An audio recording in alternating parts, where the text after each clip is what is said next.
¡Las puta!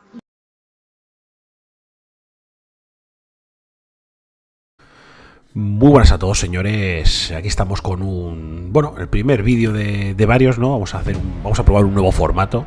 Yo creo que va a ser algo que va a estar bastante interesante, la verdad. Vamos a tratar una serie de reportajes cargados de nostalgia. En este caso, pues bueno, vamos a rescatar, ¿no? Varios artículos, ¿no? Varios reportajes de revistas de cine bastante antiguas, ¿no? De los 90, tal. Algo de principio de los 2000 también, ya iremos viendo, ¿no? Tengo por ahí varios seleccionados.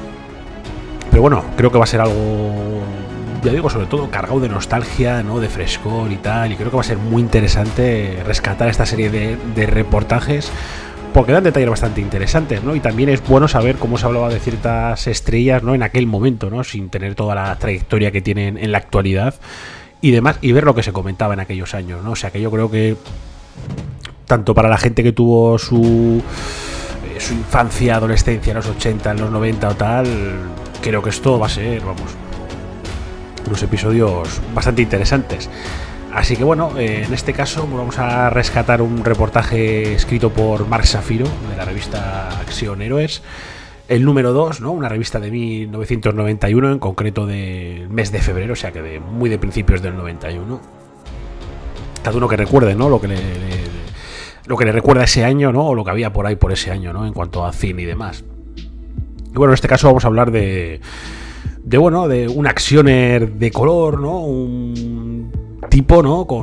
Cargado de carisma y presencia, ¿no? Que tantos buenos momentos nos dio en los 80, algo en los 90 y sobre todo gracias a la Canon.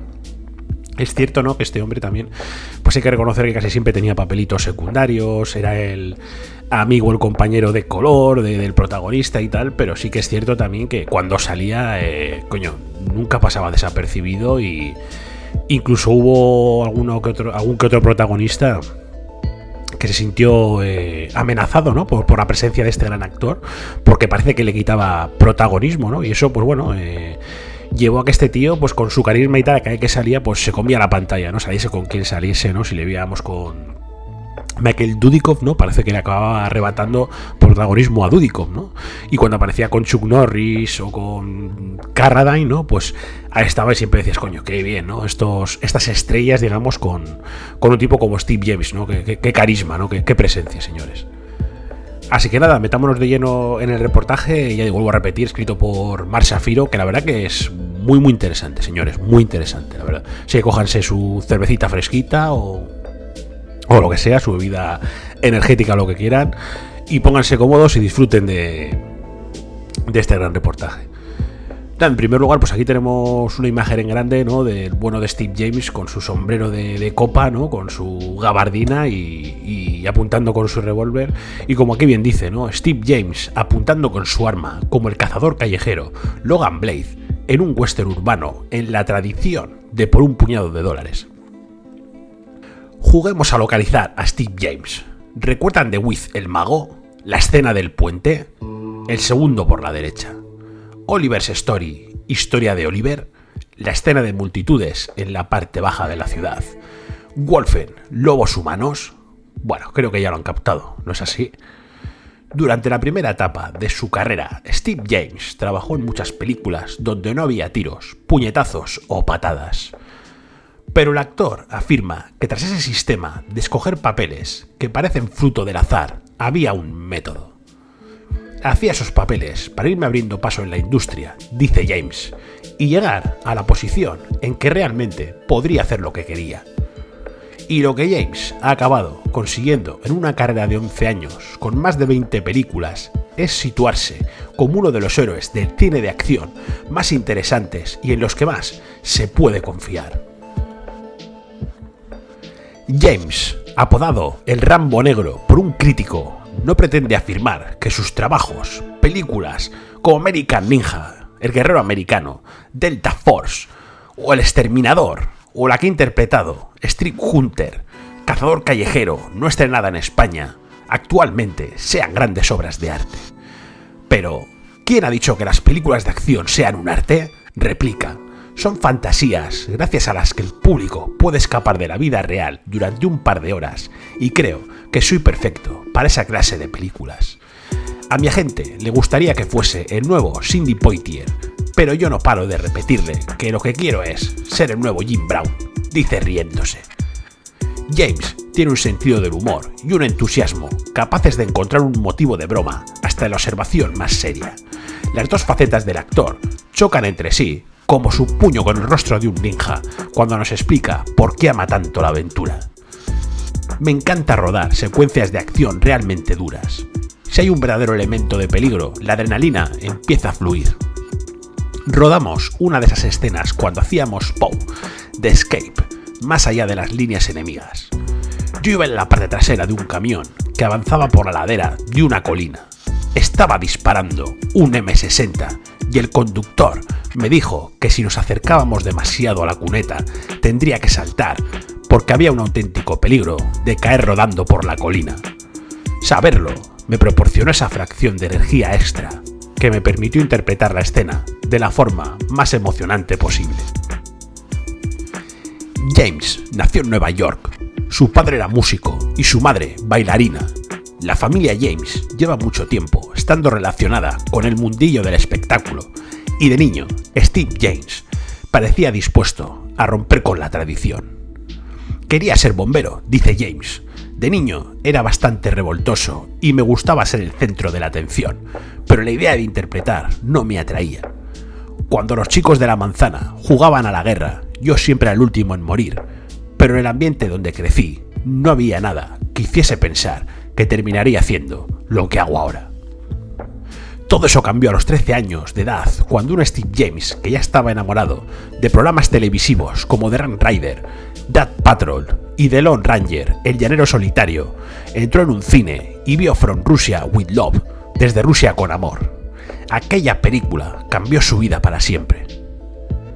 Vi a Robert Shaw haciendo de asesino y me dejó totalmente flipado. Su papel apenas sí tenía diálogo, pero siempre sabías que andaba rondando por ahí y consiguió ponerme realmente nervioso. Me dije, tío, eso sí que es interpretar, y supongo que ahí fue donde pillé el virus. Lo sé, porque mi madre se puso muy contenta. No tenía muchas ganas de verme convertido en bombero. Además, el ser actor hizo que tuviera más éxito con las chicas, y aunque solo fuera por eso, ya habría valido la pena. James se graduó en interpretación teatral en el C.W. Post de Nueva York y se pasó unos cuantos años actuando en obras teatrales del Off-Broadway, haciendo anuncios y breves papeles en el cine. Pero lo que acabó llevando a convertirse en un especialista fue el deseo de imitar las hazañas de Robert Conrad y Bruce Lee. Conrad y Lee estaban haciendo cosas que jamás había visto antes, y Jack Mahoney solía pelearse con montones de gente y siempre estaba soberbio. Él es la razón de que en mis películas siempre me guste pelear con un mínimo de 4 o 5 personas a la vez. James logró abrirse paso definitivamente en el cine de acción con El Exterminador, rodada en 1980. Recuerda haberse presentado a las pruebas con la intención de conseguir un papel de poca importancia, el del camarero. Pero al director, James Glickenhaus, le gustó la idea de tener a un actor que también pudiera encargarse por sí solo de las secuencias de acción y me dio el papel del mejor amigo de Robert Ginty. Bueno, así que empezó, como vemos aquí, ¿no? Aquí teníamos al bueno de Steve James, que empezó por eso siendo el amigo negrito, ¿no? Del actor blanco, digamos, en este caso del gran Robert Ginty, otro actor también cargado de nostalgia y de frescor. Y bueno, pues parece que es el primer papel importante del bueno de James, ¿no? Jones lleva años sin hablar de lo que ocurrió mientras rodaba las secuencias vietnamitas del Exterminador, e incluso ahora acordarse de ello hace que tuerza el gesto. Fue durante la escena en que rescató a Ginty y un proyectil de mortero hace pedazos la choza que tenemos detrás. El tipo de los efectos especiales no había dicho que sería una explosión de pólvora, pero luego decidió añadir un poco de gasolina y no nos avisó. Bueno, empezamos a rodar la escena y oímos una explosión. De repente sentí un gran calor en el brazo. ¡Dios mío, estoy ardiendo! Por suerte, había un lago cerca. McGinty, yo y todos los actores que salíamos en esa escena nos arrojamos al agua. Sufrí quemaduras bastante graves en la mano y en el brazo y acabaron teniendo que hacerme un injerto de piel de mi trasero. Ahora, cada vez que le doy la mano a alguien, es como si le enseñara el culo, dice, riéndose a carcajadas. O sea que bueno, a pesar de la tragedia, ¿no? Digamos, pues bueno, no ha perdido su sentido del humor, o sea que es algo muy a tener en cuenta, señores. Aquí tenemos una imagen también antes de seguir con el reportaje, ¿no? De el bueno de Steve James, ¿no? Con 2 machetes, aquí en el Guerrero Americano, ¿no? Que pone aquí, ¿no? El Guerrero Americano 3. Fue una mezcla de trabajo y entrenamiento. James aprendió a manejar los machetes e hizo aumentar el número de cadáveres. La valiosa lección que aprendió y que le ofrece a todos los que aspiren a convertirse en héroes del cine de acción no es tan divertida. No temáis que el preguntar demasiado os haga parecer estúpidos. Aseguraos de que siempre sabéis exactamente lo que está pasando a vuestro alrededor. Ese mismo año, James interpretó un pequeño papel en una película muy elogiada por la crítica, The Brother from Another Planet, el hermano de otro planeta, no estrenada en España, y a continuación tuvo una memorable pelea a puñetazos con Willem Dafoe en To Live and Die in Los Ángeles, Vivir y Morir en Los Ángeles, del gran William Friedkin. Estoy muy orgulloso de esa pelea con Willem. La hicimos en un espacio muy reducido y aunque yo era mucho más corpulento que él, Dafoe no paraba de repetirme que le diera con todas mis fuerzas. Se la tomó realmente en serio y eso hizo que la escena funcionara tan bien. Después de esa película, la vida personal de James pasó por una etapa muy conflictiva. Acababa de divorciarme de mi primera mujer y necesitaba alejarme de todo. Fue entonces cuando oí hablar del Guerrero Americano. Mi agente pensaba que no debía interesarme por ese proyecto, pero hice una prueba leyendo el papel de Jackson, pasé la prueba de artes marciales y acabé en las Filipinas. James no sentía mucho aprecio por el guión del Guerrero Americano, sobre todo porque no le permitía ser más que lo que el actor describe como otro amigo negro. Pero el director, Sam Fistenberg, estaba abierto a todas las sugerencias que le hicieras y mi personaje empezó a cobrar una dimensión algo más consistente. Ese crecimiento de su personaje hizo nacer cierta tensión entre James y la estrella de la película, Michael Dudikoff. James afirma que lo que al principio era una simple competición entre actores acabó convirtiéndose en una situación realmente tensa a medida que iba avanzando el rodaje. Michael sabía boxear, pero no conocía las artes marciales, por lo que tuvo que aprenderlas durante el rodaje. Estoy seguro que de tener rondando por ahí a un tipo musculoso que había estudiado artes marciales no le ayudó demasiado a superar sus inseguridades. Estaba un poco celoso, temía que me luciera a sus expensas. Es algo que no se nota en la pantalla, pero hubo momentos en que nuestra relación fue bastante tensa. Cuando rodamos las escenas finales, en el hotel le dije al coordinador de secuencias de acción que me dejara rodar mis escenas en una punta del hotel, mientras Michael hacía las suyas en la otra. Era como caminar por la cuerda floja, sigue diciendo. Quería que Jackson fuera un héroe porque pensaba que los chicos apenas sí tenían ningún héroe negro, pero tampoco quería robarle la película a Michael, así que me pasé todo el rodaje haciendo equilibrios. Aún así, James disfrutó bastante con las secuencias de acción. El actor recuerda el momento en que pudo derribar un helicóptero y convertir en realidad sus sueños de cuando veía Death Patrol montando en la trasera de un jeep con ametralladora. También había una gran secuencia de pelea entre Jackson y Boy, que requirió 2 semanas de rodaje y desgraciadamente fue eliminada en el montaje final. En la escena que rodamos, yo le daba un puñetazo y él no se movía. Yo lo dejaba sin sentido y pasaba a ocuparme de otros asuntos. De repente, Boy aparecía abriéndose paso por un muro de ladrillos. Yo me largaba corriendo y él volvía a caer sobre mí. Una gran parte de nuestra pelea fue eliminada de la película.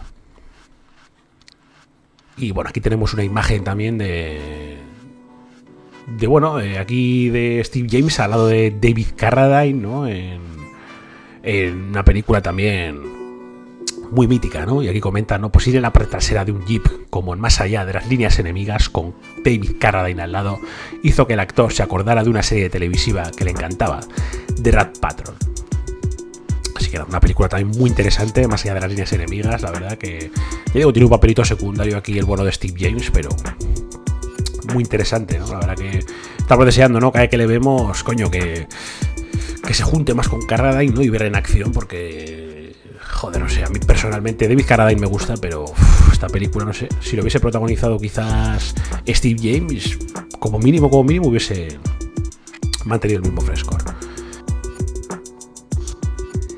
James se lo pasó todavía peor cuando se unió al equipo de Avenging Force, la Fuerza de la Venganza, rodada en 1986. El proyecto había sido concebido pensando en Chuck Norris, pero James acabó volviendo a formar equipo con Michael Dudikoff. Odiaba esa película, cuenta James. La idea de que estaba interpretando a otro corderito negro que iba a ser sacrificado junto con su familia no me hacía ninguna gracia. Tendrías que matar a mi familia y dejarme vivo para que pudiese vengarme, le dije al guionista. Después pensé que Michael no estaría dispuesto a aceptar esa solución, así que le sugerí: mátame, pero deja vivir a mi familia. Al final me las arreglé para darle cierta sustancia al personaje, pero acabaron matándome.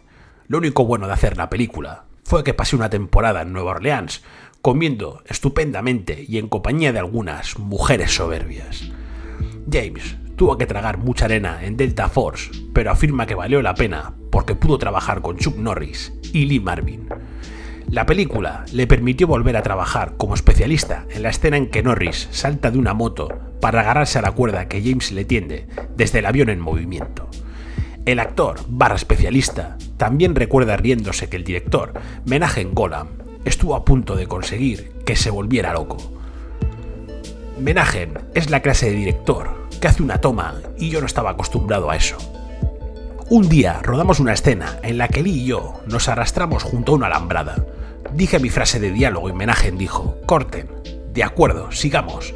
Y yo le dije: espera un momento.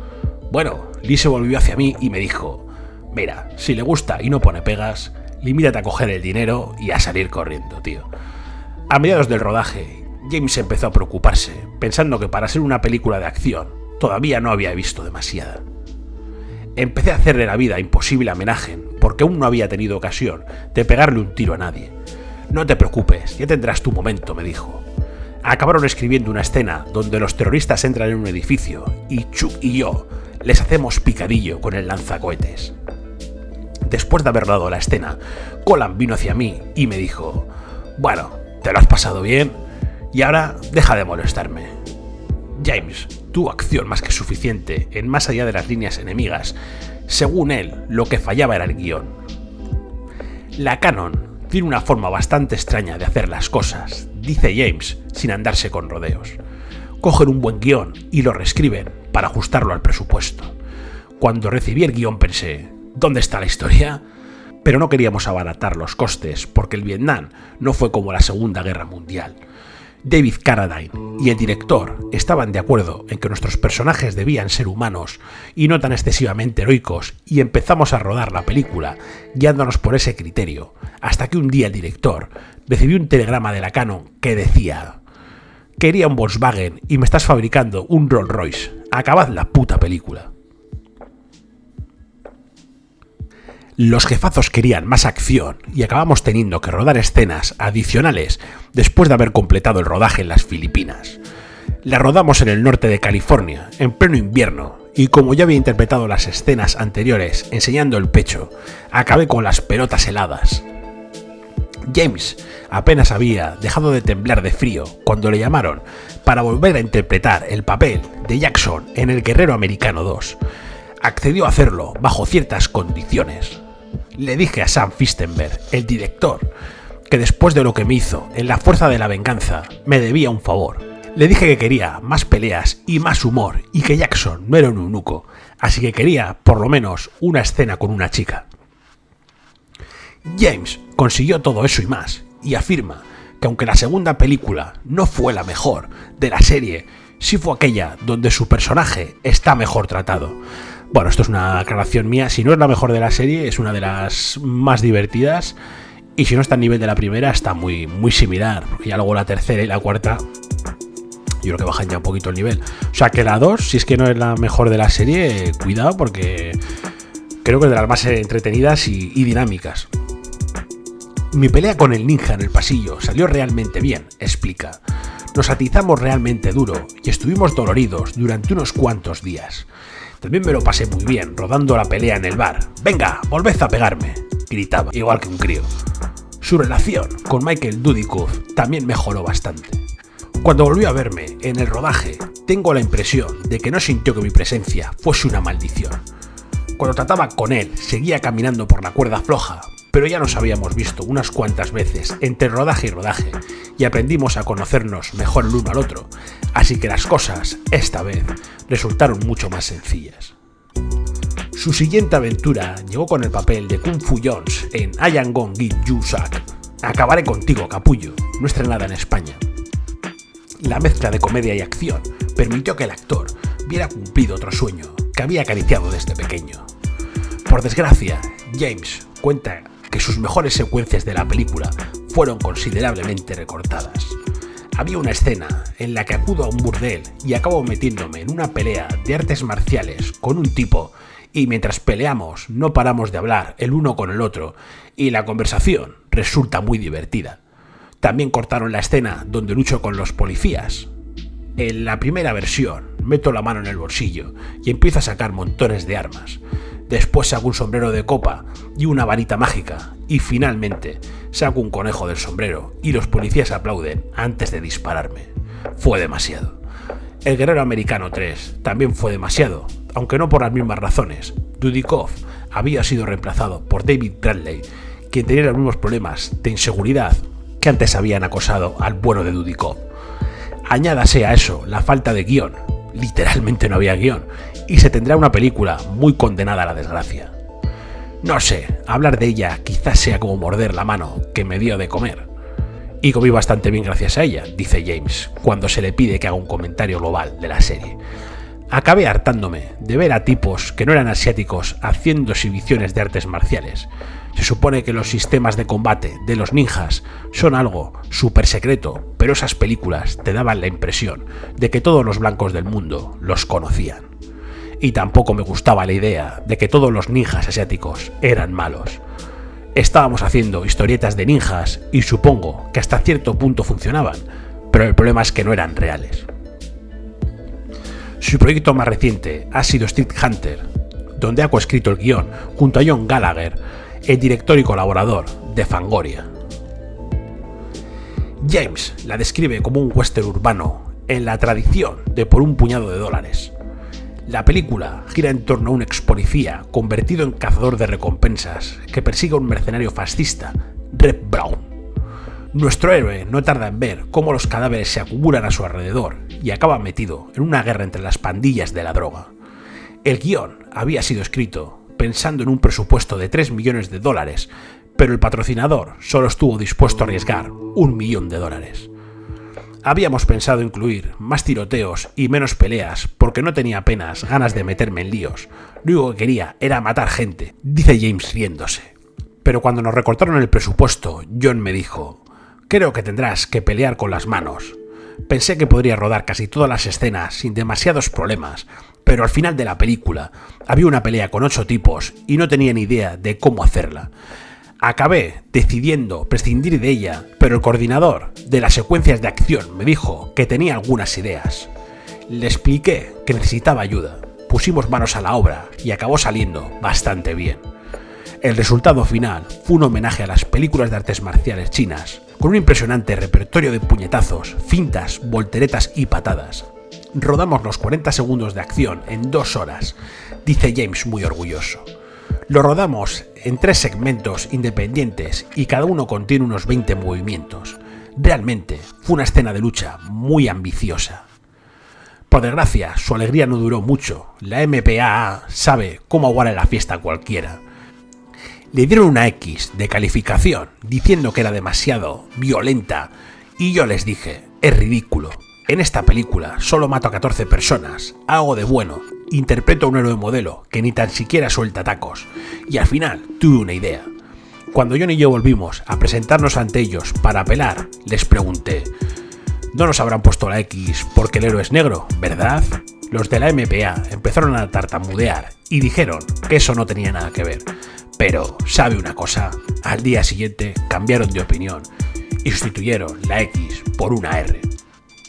Las calificaciones y el racismo latente son solo dos de las cosas que también irritaban al actor en estos últimos tiempos. Pese a haber interpretado 20 películas y no estar casi nunca sin trabajo, James admite sentirse un poco frustrado. Pues claro que me siento frustrado. No he logrado llegar a donde quería llegar y en gran parte es porque soy un actor de color y tengo que vérmelas con el racismo que sigue existiendo en la industria del cine. Gran parte de las ofertas que me hacen se reducen a los típicos papeles de secundario negro y estoy harto de interpretar al fiel compañero del héroe. Soy un buen actor y un buen especialista en secuencias de acción. Hablo perfectamente el inglés y aún así siguen diciéndome que una película conmigo como estrella no funcionaría. Me he esforzado mucho y algunas de las cosas que sigo teniendo que oír hacen que me ponga lívido. Las películas de acción no entienden de colores. A la gente que va a ver mis películas no le importa de qué color soy. Lo único que les importa es si sé darles lo que quieren o no. Aún así, James no permite que sus frustraciones le impidan seguir concibiendo proyectos. Él y Gallagher están trabajando en 2 guiones, una película de superhéroes y una película de acción, con un personaje al estilo Punisher. Intento seguir el camino que ha tomado Fred Williamson, que produce sus propias películas y actúa en ellas. Estoy harto de esperar, sé que tengo muchas cosas que ofrecer. Tengo la cabeza llena de ideas para películas de acción como jamás se han visto, dice Steve James. Lo mejor todavía está por llegar.